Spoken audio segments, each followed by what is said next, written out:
संसार में सब कुछ चलता रहेगा भाई। कभी जीवन में सुख का अनुभव हो रहा है, कभी जीवन में दुख का अनुभव हो रहा है, कभी सम्मान का एहसास हो रहा है, कभी अपमान का भी अनुभव हो रहा है। क्योंकि जीवन एक सरिता है,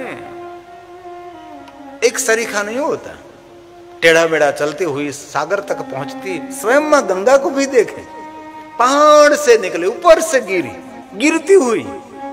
हम तो नहीं गिरे, माता गंगा तो गिरती हुई, कितने पहाड़ को तोड़ती हुई, कितने चट्टानों को तोड़ती हुई, कितने अवरोध हुए, कितने विरोध हुए, लेकिन हिमालय पहाड़ की चट्टानों को तोड़कर धीरे धीरे धरती पर उतरी।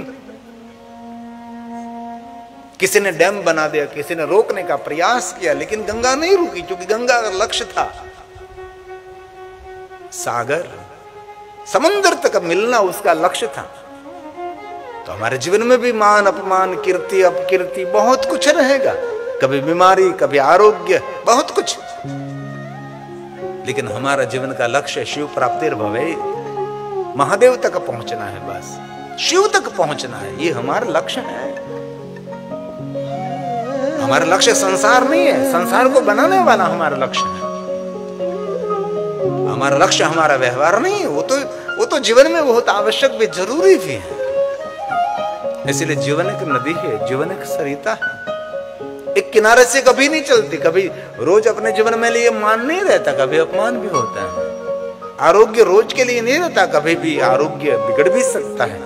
परिवार में रोज के लिए सुख शांति नहीं रहती, कभी अशांति भी परिवार में हो सकती है। पुत्र आपके व्यवहार में रोज नहीं रहते, कभी आपसे भी विपरीत पुत्र चलेगा, पुत्री चलेगी। कभी हताशा, कभी निराशा, ये जीवन है। इसमें भी आपके हृदय में जैसे तालाब में कमल खिला रहता है, वैसे आपको भी परमात्मा की दुनिया में खिलते हुए रहना है। उसको जीवन कहा है। और जीवन में सब कुछ हार जाओ, कोई बात नहीं, फिर मिलेगा, लेकिन जीवन में कभी हिम्मत नहीं हारना है। बस आगे बढ़ते रहो, कदम आगे ही चलाते रहो। राम जी वन में गए थे तो कांटे कंकर नहीं मिले होंगे, जंगल में राक्षस नहीं मिले होंगे, रास्ता पार करने के लिए उसने कष्ट नहीं सहन किया होगा। कितने कष्ट, राम के जीवन का कष्ट जो हम कभी सुनते तो लगता है कि हमारे जीवन में तो कुछ है ही नहीं।